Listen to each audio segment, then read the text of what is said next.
Who wants a pot of coffee? I just made coffee. You want a cup of coffee? Sure, there you go. Who wants coffee? Anybody else want coffee? Who wants coffee? And now it's time for the man with the caffeine, the new tropics for the brain. It's Coffee with Mike. Hang in, hang tight, grab your cup, and let's get this thing started. Hey everybody, welcome back to Java Chat. This is Coffee with Mike, and I get to sit down with Anthony Sabatino. And of course, we had some technical issues this morning, so I'm feeling really good. And boy, October 29th, you're not supposed to be screwing up like this on your birthday, but hey, here we are. So thank you, Anthony, both for your patience and for coming on to Java Chat. Of course, Mike, I'm ready for you. Anthony is the CEO and founder of ASPF Solutions. It's basically a business consultancy. We're going to talk a little bit, of course, about Anthony's history, where he comes from, and how he started. And there's some real cool information that you guys are going to learn here in a minute. Again, just give him an idea, Anthony, and where you're from, what you do, how you got to where you're at, and we'll get back into it again. Yeah, of course. Don't worry about it at all. So my name is Anthony Sabatino. I'm the CEO and founder of my company called ASPF Solutions. We're a business consulting company. We are located here in New York City. Basically, so we'll work with small to medium-sized businesses in that transitional phase of scale. We focus on two major areas, which I'm sure we'll get into today, but around usually leveraging brand and company structure and back-end sales systems. So we'll talk about that, I'm sure. But yeah, so I basically started two other businesses before creating this one, and boiled everything down through the experiences that I've had, as well as the massive experiences that I've had with mentors and coaches, to formulate basically the strategy that I use and give to other companies that I'm consulting with. So that's basically about me, and I'm excited to kind of dive deeper. Yeah, cool. So we started digging into some of the earlier parts of things, where you mentioned you were learning the laws of supply and demand, understanding business operations, so to speak, and getting into some of that. And it was, I think, is that just part drop shipping, or is that like what Gary Vee does? He goes out and does the garage sale thing, or how does that look? It's a little bit more the Gary Vee style. So what I was doing, basically, both are things, but what I was doing at the time was more of just flipping, right? Just basically finding products that were lower in some other places and selling them higher. And again, just to kind of grasp that mentality of what business was. And then kind of what we were alluding to before, took it a step further from there, and started and built a team around, which I still have, an Amazon FBA store, which just stands for Fulfillment by Amazon. Be able to build that to a really nice number in revenue per month.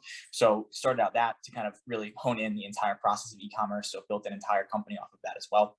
And then here we are right now, kind of working with other companies, consulting about a few different topics. So yeah, overall, the experiences of just flipping really gives a lot of executional knowledge about what business is. So we get a lot of younger listeners, obviously, that they're probably wondering, okay, so you did that. What is that like? I mean, what did that really take? Or like, maybe like, what are some of the lessons that you learned in the early days of doing that? Because like building an FBA store is not exactly, it's no easy task. It's part science, part art, and you do have to kind of figure it out. So what kind of lessons can you share that you got out of that? Yeah. So with the FBA store specifically, the biggest thing we wanted to do was not drop ship, because I know that's a lot of what people are doing. What's interesting, and this might be a nice piece of information for a lot of your listeners, on Amazon's policy specifically, drop shipping is not permitted. So it's very, very tough to, continue that with a good amount of confidence. So we wanted to go the complete, real wholesome route, and really went with an FBA store. And basically what that looks like, right, is we'll have different brand deals with different clothing lines that we will basically wholesale, and people will buy from Amazon, goes through Amazon's fulfillment center, gets shipped right to them. We take the difference. Yep. So we have done that for a while now, over a year, built it out to a really nice number. But the lessons I would say I've learned was, especially starting in the basically personal flipping area, right, of life, and bring it into the FBA model. One of the things that I've learned is just how much opportunity there is in e-commerce, to where you are able to almost lean in mentally as well as physically to a lot of this process that a lot of people might not know a whole ton about, because it's a little confusing at face value. But if you can really wrap your head around the execution of it, just at a very small level, which is what was kind of alluding to, right? Like just literally buying something for a profit can give you a whole different lens and perspective of what, just business online has. So yeah, that I would say that's the biggest lesson is if you can just wrap your head around doing it yourself, just at a very small level, it kind of opens up the gates of what is possible. Makes it a little easier to see larger structures when you start actually having to do troubleshooting and consulting. That's pretty fair, right? Yeah, we used to actually do drop shipping when it was allowed. But of course, you always got the guys that go out there and ruin it for everybody else. So that then eventually all changed. So some of the things that you probably learned doing the FBA side is sourcing, logistics. Even though even though Amazon fulfills it, there's still shipping times in between that. So there's a bunch of other principles that you probably ended up learning while you were building that. Is that fair? It's definitely fair. I would say one of the biggest ones, and I think it's almost a tried and true statement in business, which is everything always takes longer than you think. Right? That's an understatement. Everything always takes longer than you think. So that has been the biggest, and that business specifically. And I'd love to, we can talk about the ASPF Solutions business as well, but the fulfillment side of e-commerce in general, that has given me that in full view. Right? It is always going to take longer than you think of whatever it is you're out to. And I think sometimes that's a good thing because it kind of shows you the facade or the shaky ground you thought you were standing on and give you a little bit more of a breakdown of what was there the whole time. You want to stand on something a little bit more sturdy, right? And I do feel like thinking everything's going to go like this doesn't necessarily give you that sturdy ground. So yeah, with the logistics, even things you got going right now with the coronavirus and shipping times, there's things all over the map that are involved in logistics and details around, things like that. But yeah, I would say that would be the biggest lesson behind just other principles.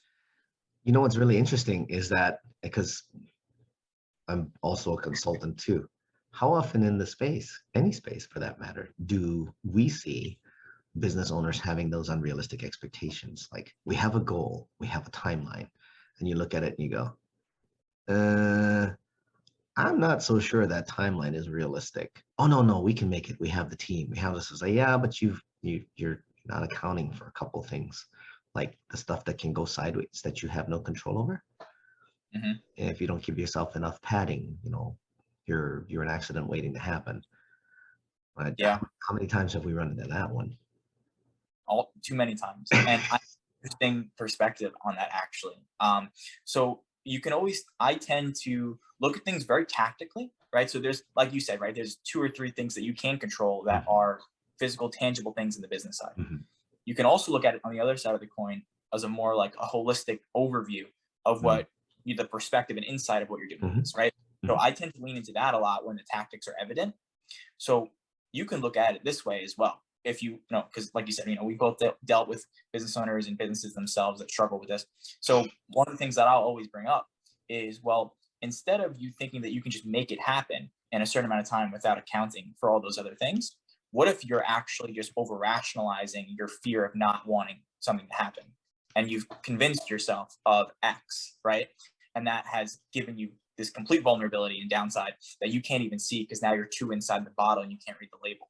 So that I think is really, really interesting, especially because you can I'm sure you can as well. I can kind of see it right off the bat based on the communication style of how we're talking about it. You can see just exactly how shaky the ground they think they're standing on is. But yeah, it's a real tough battle. I love the analogy, and if you don't mind, while we're talking, I'm gonna basically write that one down. You're so far in the bottle, you can't read the label. Yeah. That's a quote, dude. You need to coin that one. It's a good one. Yeah. I personally have not heard that one yet. I'm usually like, you're too far inside the tornado to understand what's going on. You need somebody from the outside. But yours is great. Like, you're too far inside the bottle to be able to see the label, read the label. I'm definitely writing that one down. How do you remedy something like that? I mean, and I'm just talking just real fast, kind of spitball shot. How do you remedy something like that with somebody that doesn't see it, like they are too far in the bottle and they can't read the label? And even if you pull the label off the bottle and turn it around and go, here you go, here's what's going on. How do you deal with that? I mean, I know it's managing personality and communication styles, but how do you bring it to light to where it's like the aha moment occurs? Yeah. So, I always look it like this. There's two ways people are going to change in situations like this. Number one, they're going to somehow form a level of accountability of themselves to then listen to someone who else has a different perspective who has done so, or they're going to hit some level of a rock bottom and learn from themselves, which obviously nobody wants to hit the rock bottom, nor do we want those people to ever hit the rock bottom in order for them to figure out something so simple. But it is usually the second option. But the first one I would say to remedy it is implementing high level accountability of self to know that you are in full control of the actions that you are doing. And then there's going to be other things that you can't control, like we both alluded to. But in terms of you being able to know that you are in control of a certain amount of things, you have to have high level accountability of those things as the owner and the leader to then be able to reverse engineer whatever it is your ambition is, right? So that's what I would say. There's no real perfect science to remedying that other than time and accountability. But the biggest thing that I've noticed in certain companies that I've worked with, as well as myself, is there's levels to the game of accountability. If you can just take it a step further, you begin to kind of, situate things a little better in your own head of how to remedy something like, yeah, I can get it done. Or just completely screw up the timeline of things. Just realizing accountability, I think, is the first step to doing that.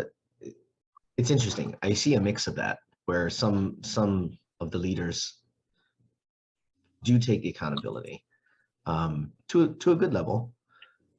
Maybe not as far as what you just suggested. I do know a couple guys that would, like, they'll fall on their own sword if they have to, and their employees would follow them over a cliff. That's a really good leader. And then you got the ones that just kind of don't catch it, they never get it, which is unfortunate, because then that's a failure business waiting to happen.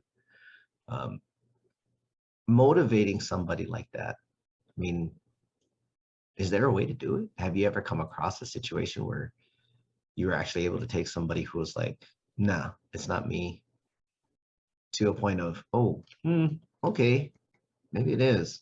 Can you help us through that? Yeah. And I have. And so one of the ways that is so effective and efficient in this way is shifting the environments and the things that you're consuming. So as I'm sure we all know, right, we're all products of our environment in one way or another. But take that a little bit step further in terms of like business decisions and actually, making a move for yourself here.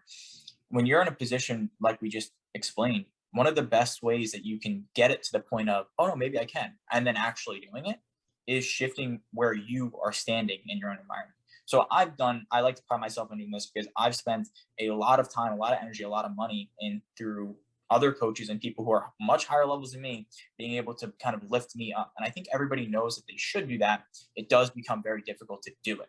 So, and we can get into kind of why I have an interesting perspective on why that is. We'll be happy to hear it for sure. Cool. But yeah, I would say overall, right, if you know that you're that kind of person that maybe just can't, right, or just doesn't have it in them to make it happen, well, that would be your decision. You have one or two options, kind of like I said before, right? You can hit a rock bottom and give it up and just call it what it is, or you can kind of take accountability and say, I want to shift where I am. I want to shift what's going in my ears and what I'm looking at and the people that are around me. And that will energetically, I think, just overall help you shift the way you think, and your perceptions will change. Everything will kind of become more in alignment of what's around you anyway, right? So if you're in just a better space, you're going to start automatically aligning a little bit more with that space anyway.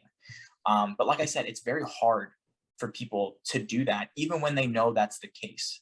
Right. So it's interesting. And I've been giving a lot of thought to this as to why that might be. And I've come up with an interesting perspective if we want to kind of talk. Yeah. Dig it. Go for it, dude. Yeah. So a lot of times we look at people like, and we're both consultants, right? So we'll work with companies and we'll look at a company that we just are blatantly seeing they're doing something a little bit off in terms of, not that anything's really wrong, but in terms of what their ambition is and what they want to, achieve. It's very easy for us to say, oh, well, why are you doing that then, right? Like there's obvious disconnects from our perspective. And a lot of that comes down to like the analogy of being too far inside the bottle to know. But even when you do know, sometimes it's still very difficult to change. So I kind of have developed and given a lot of thought to this. And a lot of times I look at it almost as a cry for help in the sense that when you're doing something that you should not be doing, but still do, and many times it's a cry for help because you don't have any other option. You don't actually know enough to change. So your option of kind of setting life or business or situation on fire, in a sense, is actually just a cry for help.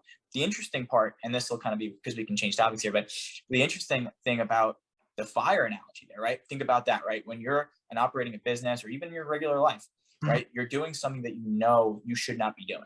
It's obvious. Yeah. Everybody said it to you. You know it about yourself, but still nothing changed. Well, you can be looking at that through the analogy of I'm kind of setting that situation on fire a little bit, right?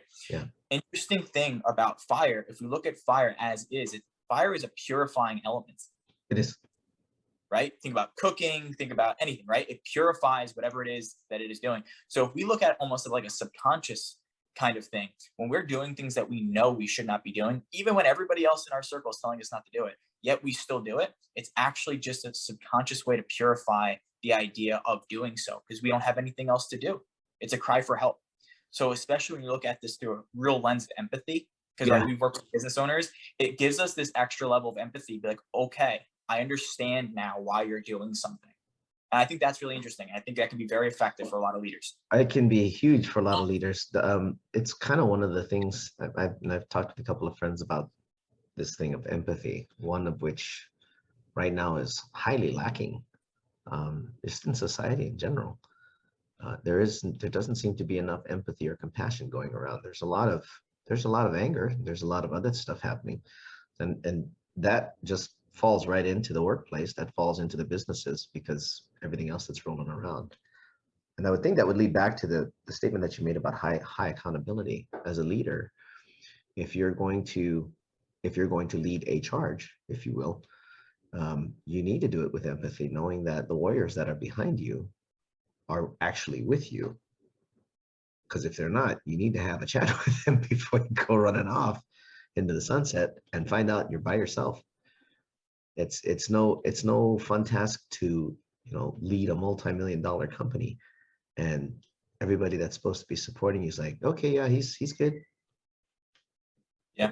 It kind of leaves the leader like out in the middle of the alligators by himself. Yeah. Not a good place to be, but totally makes sense.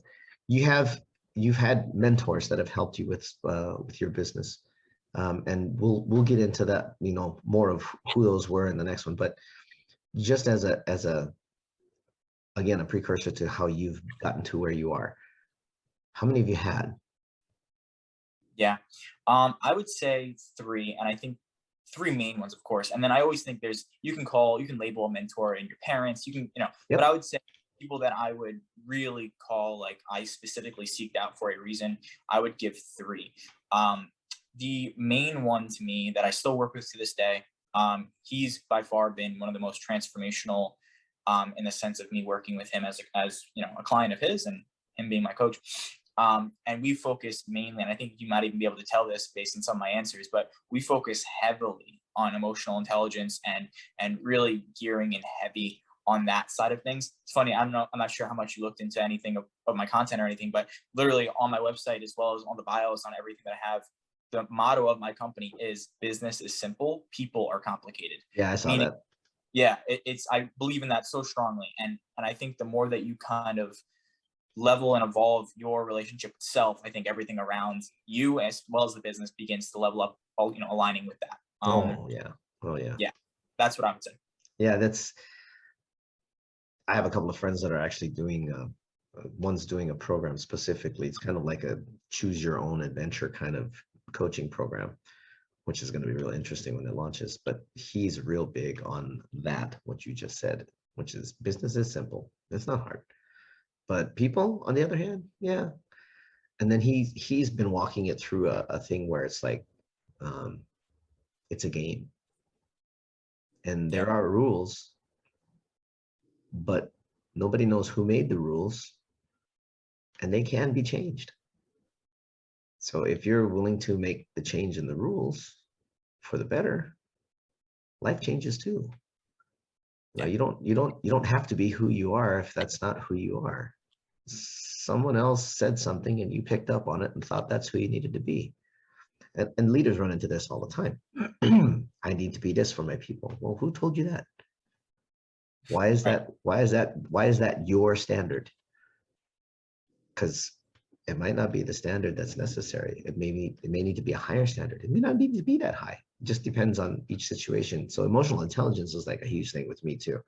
It's like, if you can't really read a person well, or at least understand when they're talking, what they're really saying, yeah, you're gonna have a hard time.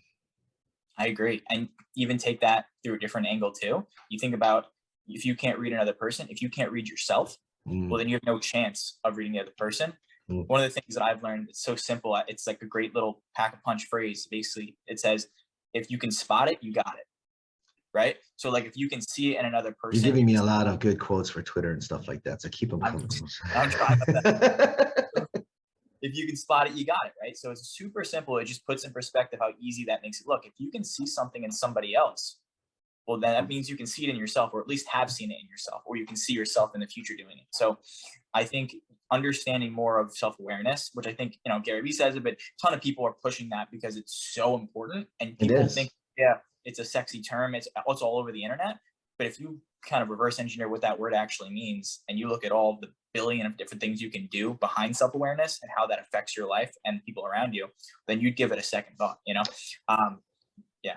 It's interesting that emotional intelligence is usually reading others, but like you just said, self-empathy and self-compassion are extremely important. Self-awareness is extremely important. With me, it's always be present. And when everybody hears that, well, at least the folks that I've told that to, it's like, just be present. Create a space for somebody to be. They forget that they're in that same space.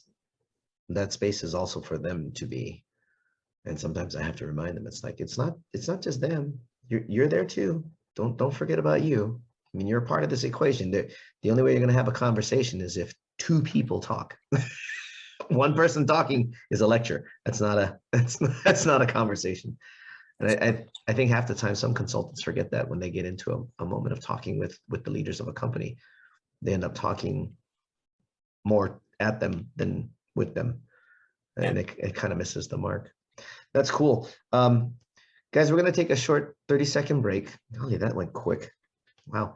We're going to take a quick short 30-second break. When we come back, we're going to talk a little bit more about the mentors and some of the life lessons that Anthony got from them when it comes to both himself and for his business. All right, back in 30 seconds. I raised my hand so that I know where exactly to do the edits. Sure. This does go on YouTube, so you'll have the YouTube and the Anchor, and then of course Anchor sent it out to freaking everybody, so it's on Spotify and stuff like that too. Perfect. Flow's okay? Yeah, it's going great. Awesome. Just want to make sure everything's good. My mic for some reason cut out there for a second. That's when you saw me scrambling there for a minute. Yeah. I literally had to put it back on the speaker so I could hear while you're talking, and then try to fix the friggin' mic. I don't know what happened. All right, cool. Section 2, maybe it's time for new equipment. I don't know. I mean, this Yeti is about 4 years old. Hey, shit works. Don't fix what ain't broken. That's true. Second section, we'll talk about the mentors, the lessons, some of the cool stuff that's gone on in your life, some of your more perspectives. Dude, your perspectives are cool. I'm really enjoying that. And again, thank you for the quotes. It gives us content. I don't always get that from all the guests. Sometimes they just kind of go through things, and I'm just like, okay, I need something here. I got a Rolodex in here, man. Don't worry. Bruh, drop them. Yeah. Well, I'll feature you all day. I don't have a problem with that. All right, cool. Back in 3, 2. There you guys, back here at Java Chat, hanging out with Anthony Sabatino, founder and CEO, ASPF. It's a consultancy that deals with small and medium-sized businesses that are looking to scale. They're looking to get up there. And through his journey, he's mentioned he's had 3 main mentors, and of course, numerous other ones. We all do. Probably a few coaches too here and there. In the midst of all of that, these are the people that helped him shape and mold the way he is, how he does business, how he does things. I mean, he experienced it himself, and he had the help and guidance. And by the way, if you don't have a mentor, you should probably seek one out. It's easier to learn from the mistakes of others and from the success of others. Success always leaves clues. There's an old cliche for you. And I'm sure Anthony has gone through that too. Let's start with your first one, because the first one told you about flipping and got you kind of into the FBA thing. How did that relationship, is that when you saw it? Is that when it popped up? And how did that work? Yeah, I kind of relate that a little bit to serendipity. So what happened was, I was just starting out, didn't really have any plans of anything really. I knew that entrepreneurship was kind of in my blood. I knew that I had something more to give. I just didn't know how. I had nothing at all, right? So what was happening, and I'll be completely transparent, what was happening, I was just scrolling through Instagram one day, and I came across a post of this mentor. His name's Alex, and he was basically providing a lot of value around these topics, right? Around just e-commerce in general. There was a lot of information as well about, back in financial and personal financial stuff that I definitely sought out and needed and wanted. But yeah, so it was kind of just as flow as it could possibly be, right? Like I was scrolling through Instagram, I found this one person, got a lot of value from, a lot of his content, and basically sucked into his realm and what he had to offer. And through a couple of days of me just kind of doing my own research about him and what he had to offer, I invested basically a good amount of money in a time when I didn't really have a whole ton of money, right? So it's one of those take the leaps and figure out what happens next. I think that's a big part. And I can definitely speak from personal experience there.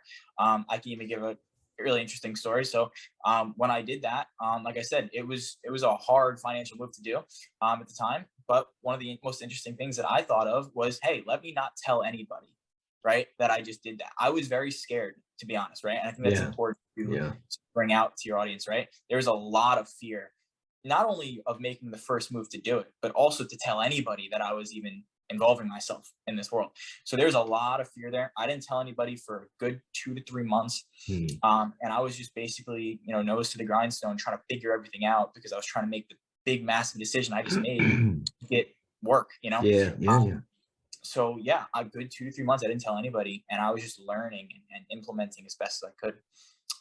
But yeah, I would say that's basically how it happened. It was just that easy. And I don't know if that was based on the, state I was in and what I was ready for at that particular time in my life. And that just happened to be there, right? And all it took was for me to see that, for me to take action, or it could have been something else. But it was very, loose in the sense that it kind of got me into it. And this is the mentor you're still working with today? We still speak. We don't work with each other anymore, but we still speak. We have a really close-knit relationship now. That's when I consider an actual mentorship is or was real. It's because you have a long-lasting friendship that goes beyond business. It's literally, how you doing? How's the kids? What's new with you? What are you working on now? Awesome. Glad to hear it. You need anything, let me know. Those kinds of relationships to me are much more fulfilling, both for business and for personal, because you have a connection to another human that, like you said, may be serendipitous, but at the same time was probably meant to be for some reason. Who knows if you'll ever know what the reason was? Not that it really matters. Short aside, I was watching a live on on TikTok, and somebody was talking about astrology, and some student in the class was talking about the vastness of space. How do we fit into all of this, and why do we even matter? And it was kind of funny that the thought popped in. It's like, well, it's not so much that anything matters. It's the fact that we are matter. We are matter. Therefore, we do matter. Now, we may not matter in the giant chaotic scheme of things that rolls around in this big, vast universe, but right here and right now, we matter. Sure. And I think that comes with a huge load of responsibility. And again, accountability comes right along with that. So perfectly illustrated. Who was your second? Where did that go? How did that one happen? Yeah. So basically what had happened with my second one, his name is Tyson. He's the one I still work with today. Okay. And basically what happened was he was a business partner of the person who built my first website ever. Nice. Okay. Yeah. So I was working with someone to build out a website and had been connected with him just through a network of business partners. And he just, again, one of those things, right? When you find value in someone that gives perspectives that are different than yours, that align with you, that you kind of felt spoken to, you deserve it to yourself to explore that deeper. So at that point, I knew the ROI basically, right, of being helped and having a mentor and a coach. So at that point, I knew that was still something that I wanted to seek out. So, come that point, we just communicated and we ended up working together for 2 months. That was our first initial plan. we focused a lot. That's the emotional intelligence stuff. That was right at the beginning. We basically hit the ground running with really deep level stuff. And I couldn't have been happier from doing so, because my mind was shaken when I first learned about all this kind of stuff, because I was, just like everybody else, that was no different, no special. So you start implementing all of these high level emotional tactics and you're like, wow, okay. So, it's a lot to take in. But yeah, we've been working together now for over 8-9 months now. So it's just a constant relationship. And one of the best ways that I think I can explain that, right, is like, the more that you know, the more you realize you don't know anything, that kind of thing. So when I can kind of just sit in that space of really realizing that, there's just so much more, and the exciting journey of figuring everything out as we go is really all that matters. Such a cool thing when you can actually get to that spot, because I was a musician for 15 years. Most of my listeners know this, but I'm just resharing this for you. Yeah. Many times, instead of coming to a situation with no mind, my ego used to bring everything I could. And it took 2 or 3 people, one in particular, who really shook me and said, "Why do you keep talking?" And I said, "What do you mean?" He goes, "You just absolutely showed how stupid you are just now. Yeah. You really shouldn't say anything until everybody's done talking. Shut up." And that was a big shaker for me. Yeah. Because I didn't, at the time, I knew I could feel people as far as reading people, but the other side of it, I didn't know. Yeah. In fact, that's a good question. As you were learning all of this, and I know it's mind blowing, that's probably an easy term to use as a general term, but as you were learning all this emotional and IQ stuff, what were some of the realizations that you were having? Like, both within and without you, what did you see?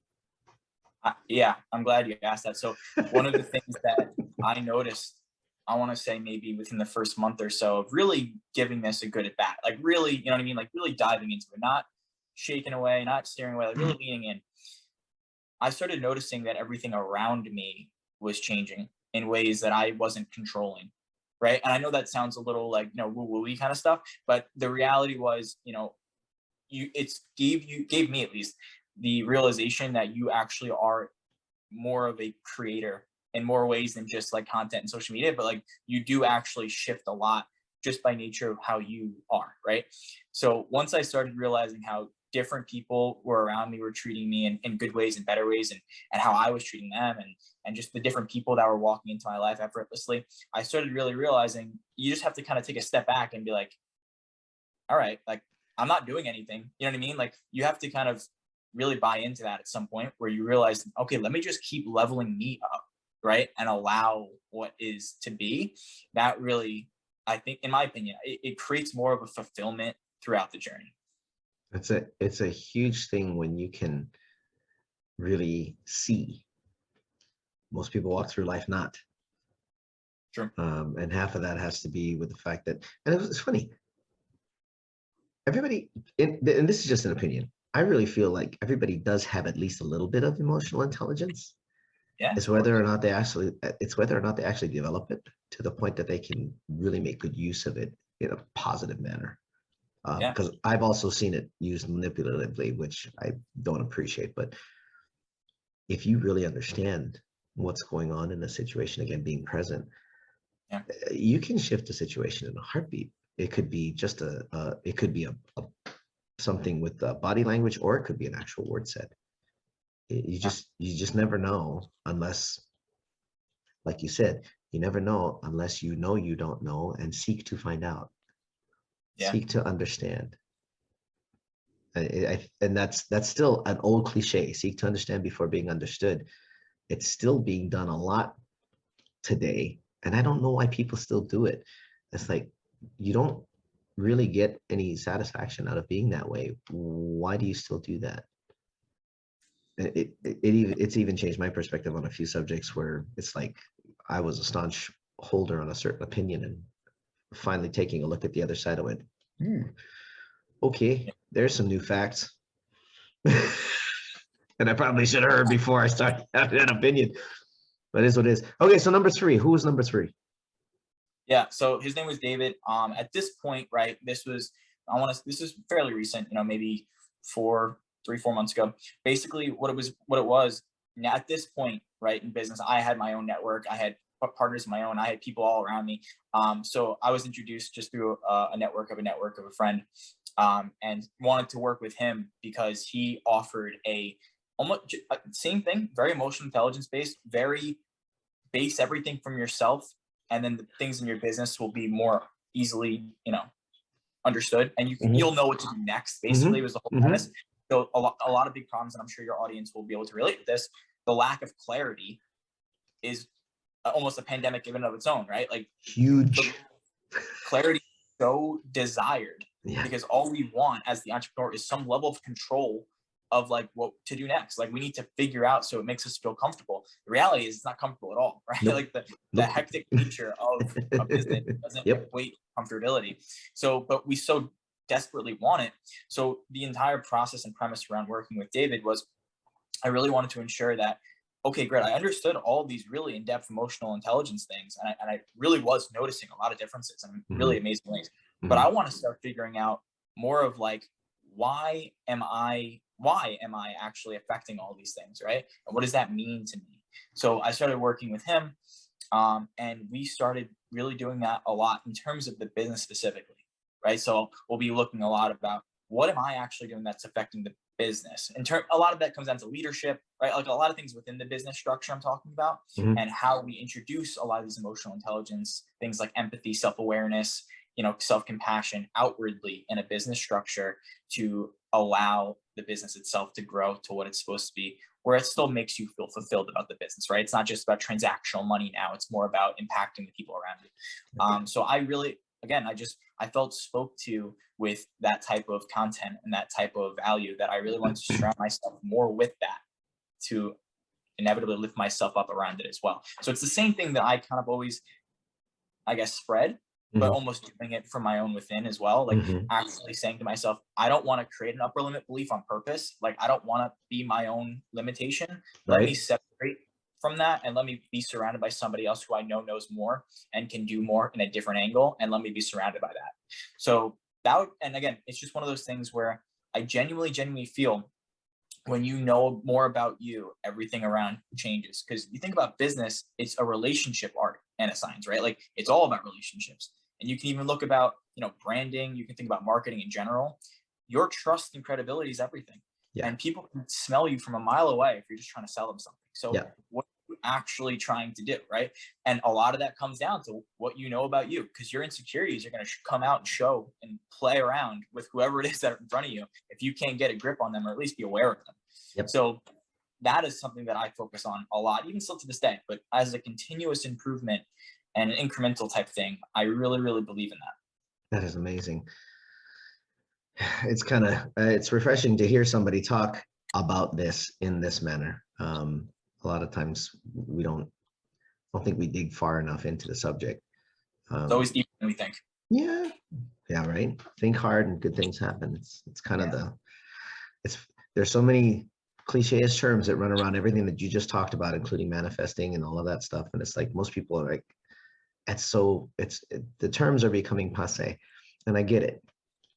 But at the same time, it's like whether these terms are passé, cliché, whatever word you want to use, they're real, and they affect situations that you need to have affected or need to affect yourself. And if you don't pay attention to those things, and let's be honest, humans get lazy. It happens. And every once in a while, we have to go back to the mirror and go, ooh, I'm slipping. Yeah. Which is why it's good. You still have a mentor. You still have other people around you that can offer guidance here and there. They can look on the outside of the bottle just in case you get into your own, right? Of course. Nobody's perfect. Exactly.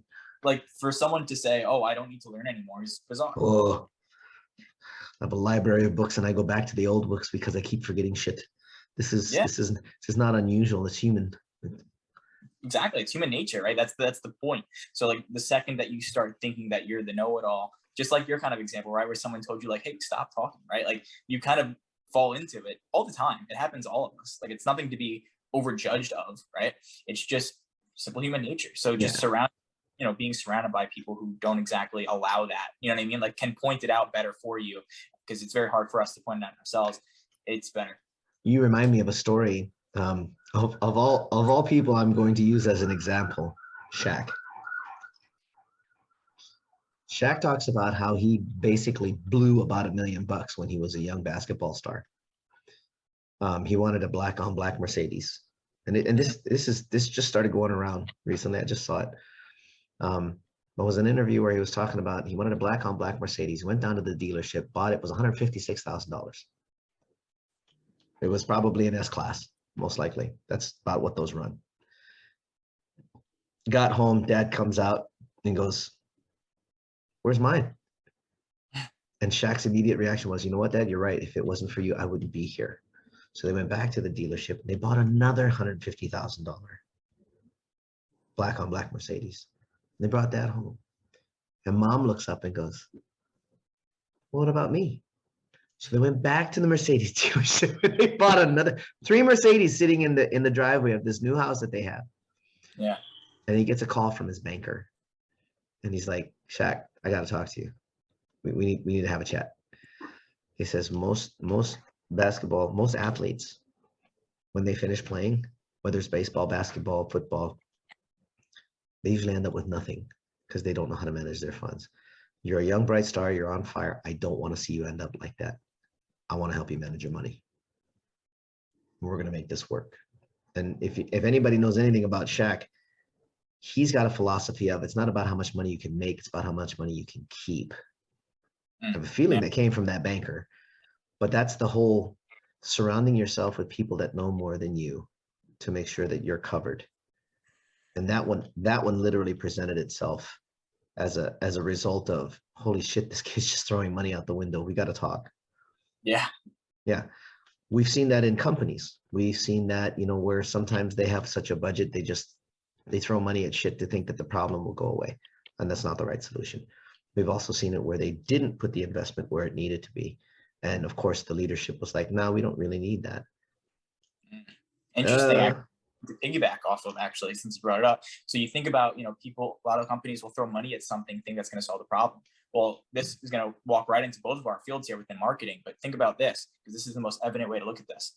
Think about how many companies both of us have probably seen. I can speak for only myself, but I'm sure you've done the same.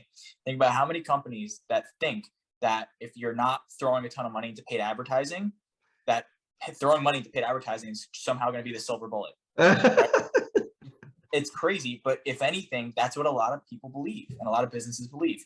But the reality is, just like with money, like everybody thinks, oh yeah, I'll be happy when I have more money. It's like, no. The money just accentuates what is already there. It just speeds the process up. Yeah. Same thing with the marketing. If you have a shitty offer and everything, and like your entire business is not where it's supposed to be, and then you throw $1,000 a month of paid media, or 10,000 or 100,000, you just sped up everything that would have taken a year, but now it's in a month.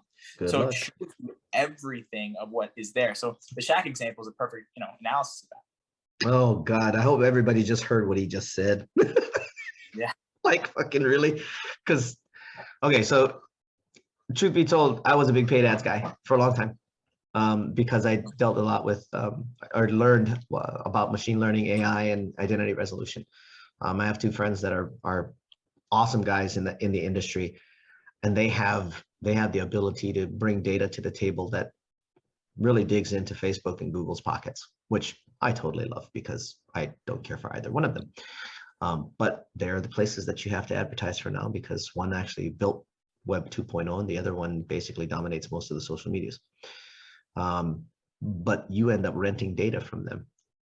So as a paid ads guy, a solution to be able to dig into their pockets and tell them, no, you can't charge me that much. You can only charge me this much instead. Oh, now I'm saving companies money. That's a wonderful thing.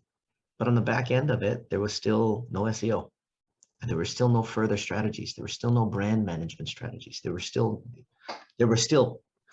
and it's like, it's taken me a few years, but I finally caught on. It's like, okay, so we're back to the hybrid catalyst model, if you will, where you have all of it.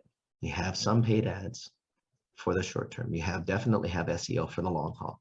You definitely have a brand management strategy. You definitely have a logistics strategy. You definitely have all of it. It has to be comprehensive. from the holistic standpoint of things. If you don't have the holistic standpoint of things, they will run into exactly what you just talked about. Great run on the ads, guys. How much money did we spend? Hundreds of thousands of dollars. Awesome, wonderful. How much do we make? Hundreds of thousands of dollars. Wait, hold up a second. Yeah. Something's not quite even there. How much do we spend? Hundreds of thousands. How much do we make? Hundreds of thousands. Shouldn't it be millions? Yeah. Yeah, like you said, we've both seen it. I think one of the greater successes of a leader is when they realize, okay, we tried that, it didn't work, but we only tried that. Yeah. Whatever that was. Yeah. We tried everything. Did you try it as a comprehensive, holistic? Oh yeah, okay, now we have something to look at. Well, let's go pull the gears out of the machine and take a look at which one's missing a cog. I say that, they look at me with cross-eyed, like, what do you mean? I'm like, well, somewhere in there, you had a total picture, or at least you think you did. Yeah. But something's missing. If you've really tried everything and then they get nervous and start second guessing themselves. Have you ever seen that one? Of course. Well, what do you mean? I'm like, oh, I don't know. I don't know what I mean because I haven't looked at it yet. Have you looked at it? Yeah. Because they remember, so that's what I was saying before, that it's like that's them kind of like exploiting what they thought they were standing on was sturdy ground. It wasn't. The entire time it wasn't. Oh, why do I think of biblical verses at times like this? A house built on sand. Anyway. Yeah. That's awesome. All right, guys, we're going to take one more 30-second break. We come back. We're going to get into what Anthony's up to. What's coming down the pipe for him next? You know, another multi-million-dollar company, maybe a book, maybe. We'll see. We'll be back in 30 seconds. Hey, guys. Coffee with Mike here. Back here on Java Chat with Anthony Sabatino. We've been talking pretty deep stuff when it comes to emotional intelligence and being able to take a look at the whole picture, which I really appreciate because, and I have had quite a few guests that have been able to talk about it. I don't know that we've gotten as deep into it as Anthony and I have. So this has been a real good, fun run. Anthony, you have a company called ASPF. Talk to us about what your company does. Yeah. So ASPF Solutions is a consulting company. So what we do is we'll work one-on-one with companies and businesses that are kind of in that transitional stage of, maybe they're a one-person business. There could be a team of 10, 5, 15. We usually like to stick within that, maybe 15 to 50 staff range or even one, to kind of help that transitional stage of scale a little bit more frictionless, right?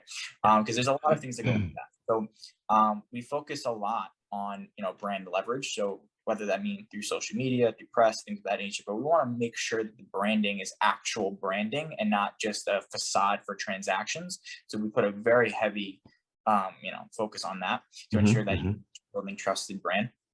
We also put a very heavy focus on company structure and delegation strategies. So especially if you're a company, with 5, 15, 20 employees, or even just partners and executives on staff, we want to make sure there's a good flow of communication. People are in the right roles. We go through a lot of leadership training with there as well.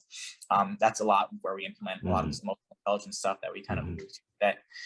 So we add that in a lot. But either way, basically what we do is we'll work one-on-one with them to ensure that the accountability of such executions that we're going to be talking about within the strategy that we'd be consulting actually come to fruition. So, we've had amazing client reviews that we've worked with and had a lot of great businesses that, we've been able to actually help scale to really amazing numbers and great multipliers. So that's basically, the in a nutshell of what we do. I'm sure we can talk deeper. Oh yeah. So when you're talking about scaling, because a lot of people don't understand what that word means. They hear scaling and all of a sudden it's woo. And yeah. What does that really entail? I mean, when you're looking at it from the standpoint of a small team of 5, and they're at the point of we either bite the bullet or we sit here and hope for rain, which is what a lot of small businesses do. They face that choice. How do you help them figure on scaling? What does that mean? Yeah, so I think that's contingent on what kind of revenue they're bringing in at that one particular moment. I think scaling can go a few different routes, but I do think at the end of the day, we need to ensure at least consistency in revenues there. That way you can start making decisions with a little bit more flow, and not feel like one decision comes at a sacrifice for another. Yep. So, however, one of the things that I think scaling really comes hand in hand with is the ability to delegate properly, which is one of the biggest areas, right? So if you could be a team of 5 in your example, right? 5 people can't cover everything, maybe, right? It's probably pretty good, but there's definitely more that can be done. So then it just becomes a self-awareness audit of what exactly are those 5 people of just strengths and weaknesses. I'm sorry, right? Like looking at, because then you just look at delegation as really simplicity, because then you can look at, okay, where is everybody's strength situated, figure it out, right? Audit that. And then look at where our weaknesses are kind of over converging with each other and say, we need to hire somebody for that. You know what I mean? And all of a sudden you start realizing that the things that you did not want to do, that you just never expressed to the other 4 people that were there, if you're part of the one, right, are actually things that those other 4 people hate doing too. And we're actually holding you back the entire time. Right. And so you start really realizing how much not only money, but how much just growth in general, and whatever that means, you were leaving on the table. And that happens to almost every company. Like it's not exactly something that you just wake up and avoid. It's something that everybody's got to address. Go ahead. Sorry. No, you're good. Without mentioning the company, unless you want to, what would you say was probably to date your most favorite success? So it was a company located here in New York City, on Wall Street. It was an investment company. So it was one of the bigger companies we'd work with. Nice. And it was my favorite success because one of the things that we got to do was it aligned perfectly with our missions and our areas of expertise. We focused 100% on branding and 100% on company structure, because they had a good amount of people on staff, and their revenue was through the roof. So we had no issue there. So we could actually make moves. So one of our favorite, I guess that would be our favorite overall client that we've been able to work with, because what we did was we took somebody in a space in the investment world on Wall Street, which is, you can imagine, very white collar, very corporate, very stressful. Very stressful too. You think the class examples, 80, 100 1 hour, work weeks and people like that. And that's who you're trying to relate to. So we took branding to a whole different level with that. Right. And we started implementing strategies that were a little bit more unique to them and independent to them, because that's another big thing with me is I cannot stand these blanket statements of marketing or branding thinking that it works for everybody. A perfect example of that is the paid marketing tactic, right? Like everybody thinks paid marketing is going to solve the entire world, but then you get there and it doesn't. So I hate these blanket statements, right? So when we're going in there and we're consulting, what we're doing is we're looking at independent situations within each company. And that could even mean that could go so minute as each department, right? So you have different departments and companies too that you have to figure all this stuff out with. So our best work has been probably with them because it was actually our most difficult, in the sense that it took way more uniqueness, and it wasn't just me, helping or me just consulting about what you should do. It was like, we need to take this very head on. Like this is a one-on-one situation, right?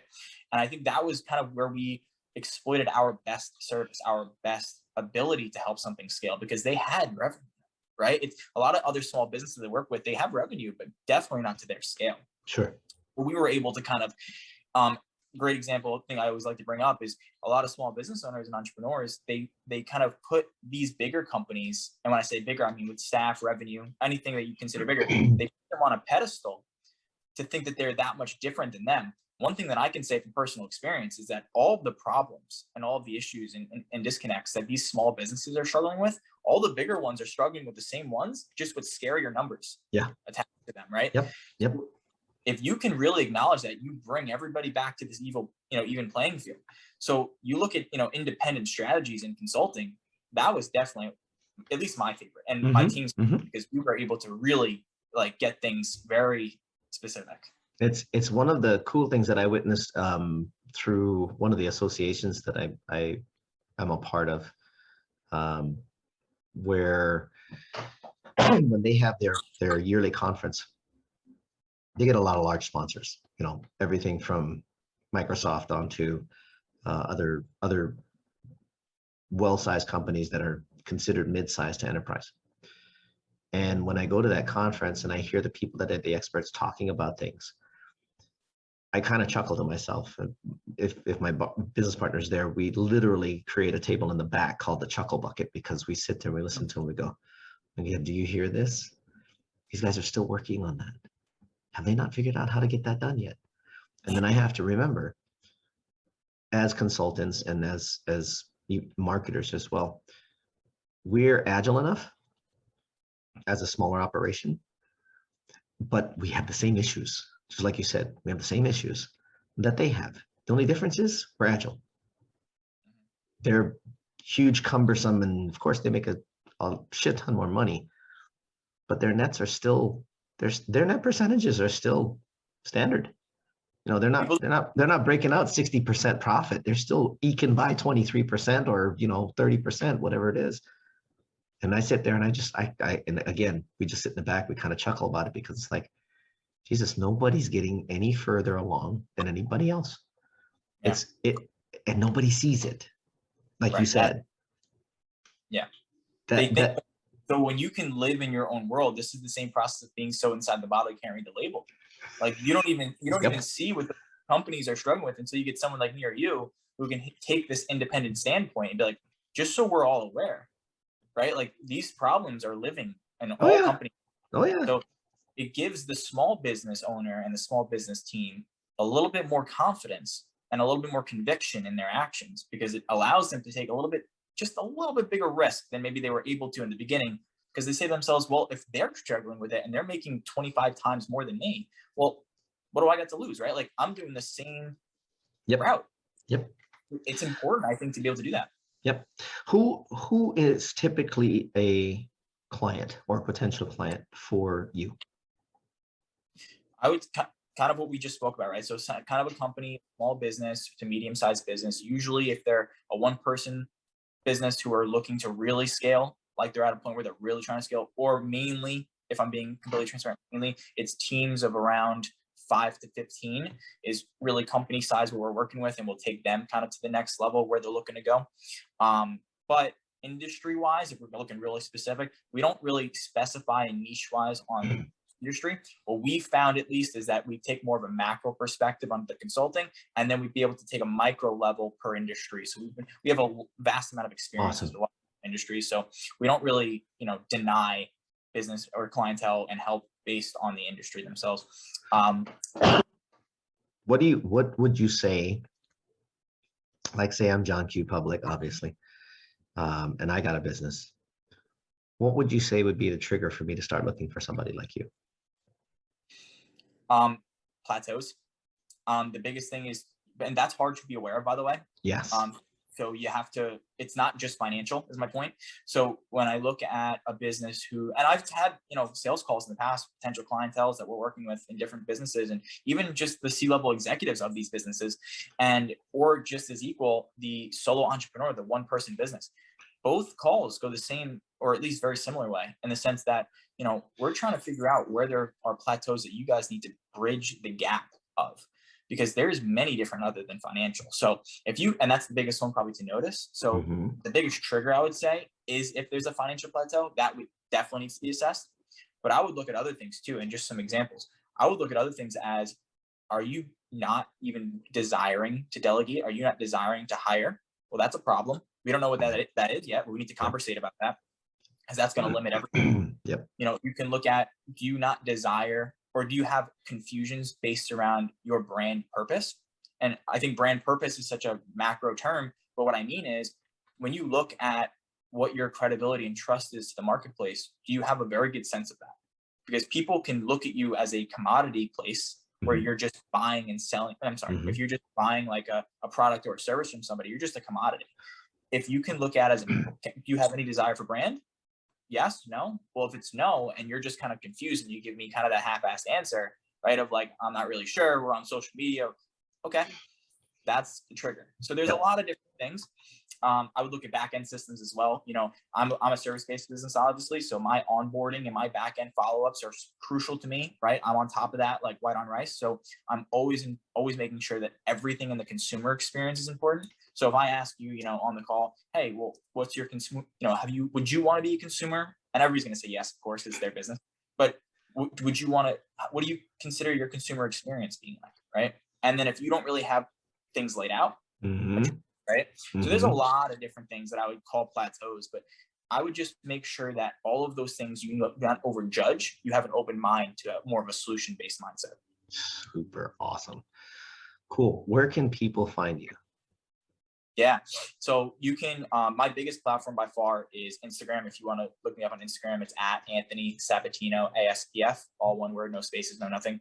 If you want to take a look at my website, it's www.aspfsolutions.com. I have a lot of organized information and content on there that gives you pretty much exactly what you'll need to know to learn more about me, my backstory, as well as my services. And one thing that I'd love to just do a shameless plug here, the biggest thing that I'm most excited about content-wise, and this is completely free, like you can just look this up on YouTube. I started a vlog in New York City. So we go around and it just documents the entire process of building a small business up to medium and scale. Oh, that's huge. I'll need that link. That's huge. Yeah. It's by far, and again, I'm a big access driven guy in the sense that what branding offers, because information has been so commoditized over the media and the internet. So I went full access in this, and that I don't hold anything back. There's 5 vlogs currently on YouTube right now. They're around 14 to 18 minutes long. Some of them, 2 of them are a little bit shorter. They're like 9 minutes long, but let me tell you, they offer more and they pack more of a punch in terms of business acumen and what you can gain from that than anything else. So I push everybody to follow on YouTube and subscribe at Anthony Sabatino. I genuinely really believe, just based on the feedback I've gotten already, that one particular avenue of content can help so many different starter business owners specifically. Super huge, dude. Yeah, I'm subscribing today. That's for damn sure. Right on.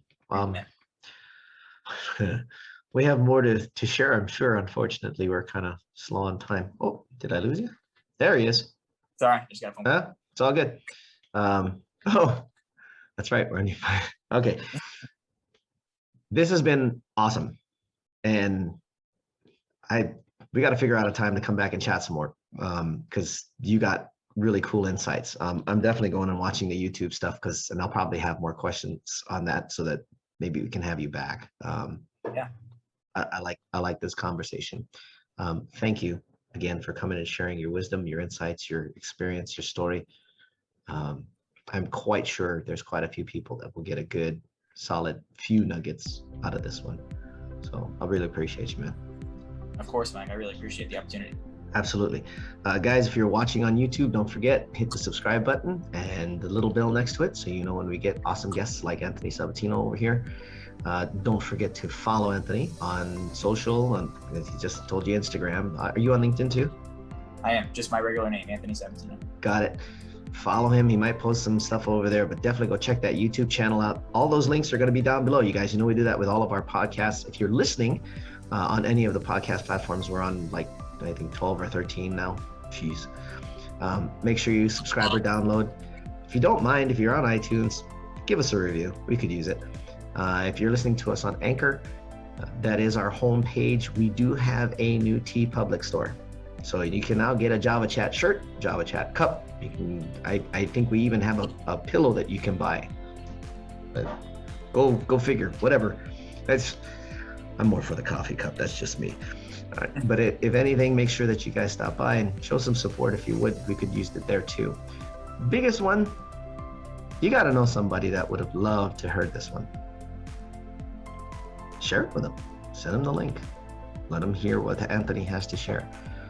Every bit of the guests that we bring on here are specifically for you and for your friends, your colleagues, your family, people that probably need to hear this stuff. So make sure you share it with them. Above and beyond, we thank you very much for stopping and taking the time and making the time to come and hear us. So make sure you stay up, stay safe, stay healthy, and live. For myself, Coffee with Mike and Anthony Sabatino. Ciao for now. For more information on Java Chat, visit www.javachatpodcast.com. You've been listening to Coffee with Mike on Java Chat. Tune in weekly to this podcast for the next episode. You can also download or subscribe today on your favorite podcast platform. a production of Oasis Media Group, LLC. Located in Las Vegas, Nevada. Copyright 2019. All rights reserved.